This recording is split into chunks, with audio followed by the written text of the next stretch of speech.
Hi అండి, నమస్తే. నేను మీ Shanthi. Welcome back to my channel Shanthi's vlogs. ఈరోజు మన వీడియోలో సొరకాయ బఠానీ గ్రేవీ కర్రీ చూపించబోతున్నాను. ఈ సొరకాయ బఠానీ గ్రేవీ కర్రీని రైసు, చపాతీ, పుల్కా ఇలా ఎందులోకైనా చాలా టేస్టీగా ఉంటుంది. ఈ సొరకాయ బఠానీ గ్రేవీ కర్రీ ఒక్కసారి రుచి చూస్తే మళ్ళీ ఈ కర్రీని చేసుకుంటారు. అంత బాగుంటుంది. అయితే దీన్ని ఎలా తయారు చేయాలో చూద్దామా? ముందుగా నా ఛానల్ని సబ్స్క్రైబ్ చేయని వాళ్ళు ఉంటే సబ్స్క్రైబ్ చేయటం మర్చిపోకండి. ముందుగా స్టవ్ ఆన్ చేసి కడాయి పెట్టి అందులో 3 టేబుల్ స్పూన్ల పల్లీలు వేసుకోవాలి. పల్లీలు వేసుకున్నాక పల్లీలని లైట్గా ఫ్రై చేసుకోవాలి.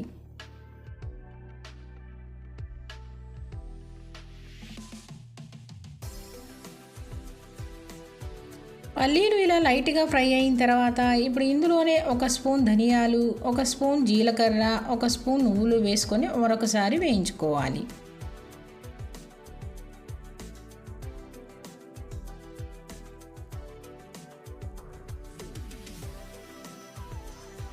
ఇప్పుడు ఇవన్నీ ఇలా ఫ్రై అయిన తర్వాత ఇప్పుడు ఇందులోనే చిన్న పచ్చి కొబ్బరి ముక్కను తీసుకొని ఇలా ముక్కలుగా కట్ చేసుకొని ఒకసారి వేయించుకోవాలి.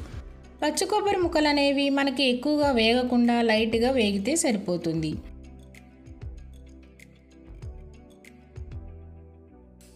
ఇలా మొత్తం వేగిన తర్వాత ఇప్పుడు స్టవ్ ఆఫ్ చేసేసి పక్కన పెట్టుకొని చల్లార పెట్టుకోవాలి.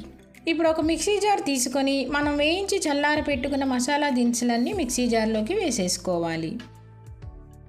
ఇప్పుడు మిక్సీ జార్లోనే ఒక చిన్న అల్లం ముక్కని ముక్కలుగా కట్ చేసుకొని వేసుకోవాలి. అలానే 4-5 వెల్లుల్లి రెబ్బలు కూడా వేసుకోవాలి. అలానే ఒక గుప్పెడు పుదీనా ఆకుల్ని కూడా వేసుకోవాలి.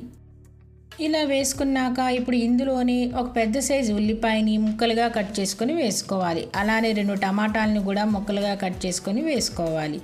ఇప్పుడు ఇందులో కొద్దిగా వాటర్ని పోసుకొని మెత్తటి ఫైన్ పేస్ట్ లాగా చేసుకోవాలి. ఇలా మెత్తటి పేస్ట్లా చేసుకొని మిక్సీ జార్ని పక్కన పెట్టుకోవాలి. ఇప్పుడు స్టవ్ ఆన్ చేసి కడాయి పెట్టి అందులో 2 టేబుల్ స్పూన్ల ఆయిల్ వేసుకోవాలి.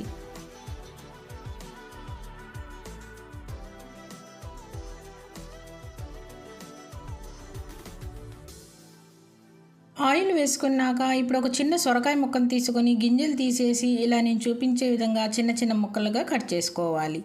ఇప్పుడు ఈ ఆయిల్లో వేసుకొని సొరకాయ ముక్కల్ని లైట్గా ఫ్రై చేసుకోవాలి. సొరకాయ ముక్కలు మరీ ఎక్కువగా వేగితే మనకి టేస్ట్ అనేది పోతుంది.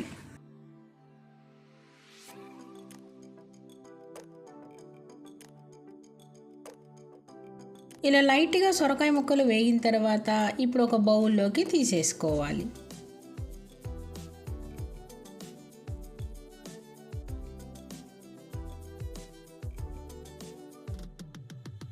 సొరకాయ ముక్కలు ఇలా ఒక బౌల్లోకి తీసుకున్నాక పక్కన పెట్టుకొని ఇప్పుడు ఇదే ఆయిల్లో 1 స్పూన్ జీలకర్ర వేసుకొని వేయించుకోవాలి.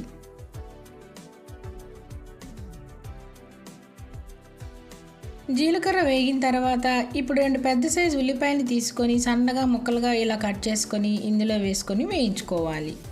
ఉల్లిపాయ ముక్కలు బాగా వేయించుకుంటే మనకి కూర టేస్ట్ అనేది బాగా వస్తుంది.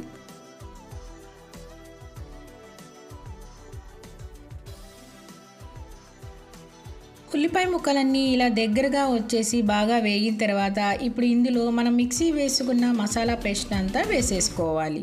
ఇలా వేసుకున్నాక ఇప్పుడు గరిటెతో కలుపుతూ పచ్చివాసన పోయేదాకా కలుపుకుంటూ ఉండాలి.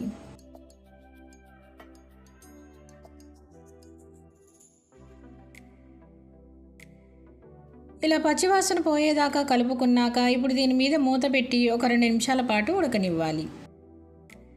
2 నిమిషాల తర్వాత మూత తీసి చూస్తే ఆయిల్ అనేది పైకి తేలుతుంది, అంటే గ్రేవీ అనేది బాగా ఉడుకుతుంది. ఇప్పుడు గరిటెతో ఒకసారి కలుపుకోవాలి. ఇలా కలుపుకున్నాక ఇప్పుడు ఇందులోనే 1/2 టీ స్పూన్ పసుపు, 1.5 స్పూన్ల ఉప్పు, 1.5 స్పూన్ల కారం వేసుకోవాలి.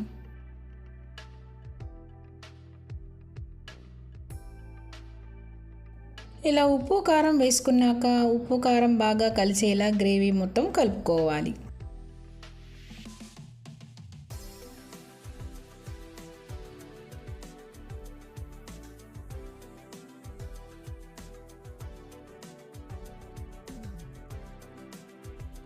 ఇలా బాగా కలుపుకున్నాక 2 నిమిషాల పాటు మూత పెట్టి మగ్గనివ్వాలి.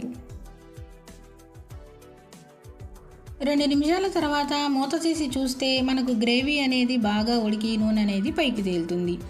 ఇప్పుడు ఇందులోనే మనం మిక్సీలో కొద్దిగా నీళ్లు పోసుకొని ఆ నీళ్ళను కూడా పోసుకోవాలి.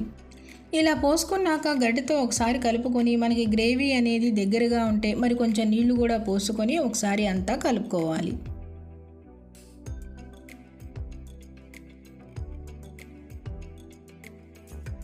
నీళ్లు పోసుకున్నాక మనకు గ్రేవీ అనేది ఈ కన్సిస్టెన్సీలో ఉంటే సరిపోతుంది. ఇలా కలిపిన తర్వాత 2 గంటల ముందు నానబెట్టుకున్న పచ్చి బఠానీని 1 కప్పు తీసుకొని ఇందులో వేసేసుకోవాలి. అలానే 2 పచ్చిమిర్చిని కూడా పొడవుగా చీల్చుకొని వేసేసుకోవాలి. అలాగే ఒక పెద్ద సైజు టమాటాని ఇలా ముక్కలుగా కట్ చేసుకొని వేసుకోవాలి. ఇప్పుడు మనం వేయించుకున్న సొరకాయ ముక్కల్ని కూడా వేసేసుకొని ఒకసారి గరిటెతో అంతా కలిసేలా కలుపుకోవాలి.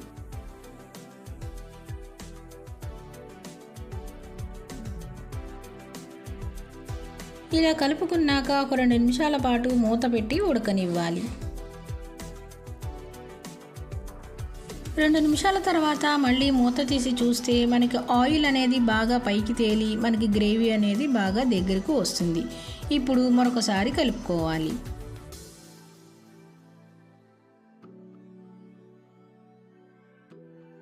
ఇలా కలిపిన తర్వాత ఇప్పుడు ఇందులోనే 1 స్పూన్ కసూరి మేతిని కూడా వేసుకొని మూత పెట్టి 1 నిమిషం పాటు ఉంచాలి.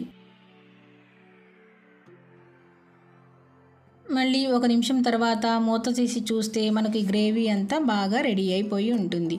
కసూరి మేతి కూడా బాగా కలిసి మనకి స్మెల్ అనేది బాగా వస్తుంది. ఇప్పుడు దీనిపైన కొద్దిగా కొత్తిమీర వేసుకుంటే మనకి సొరకాయ బఠానీ గ్రేవీ కర్రీ అనేది రెడీ అయిపోతుంది. అంతేనండి, మనకి సొరకాయ బఠానీ గ్రేవీ కర్రీ అనేది రెడీ అయిపోయింది. ఇది రైసు, చపాతీ, పుల్కా ఇలా ఎందులోకైనా చాలా చాలా టేస్టీగా ఉంటుంది. ఇది మీరు కూడా ట్రై చేసి కామెంట్స్లో ఎలా ఉందో తెలపండి. ఇప్పుడు స్టవ్ ఆఫ్ చేసేసి ఒక బౌల్లోకి సర్వ్ చేసుకోవటమే. ఈ వీడియో కనుక మీకు నచ్చినట్లయితే లైక్ చేయండి, షేర్ చేయండి, సబ్స్క్రైబ్ చేయండి. మరిన్ని అప్డేట్ కోసం కిందున్న బెల్ ఐకాన్ని క్లిక్ చేయండి. ఇట్లా మీ శాంతి.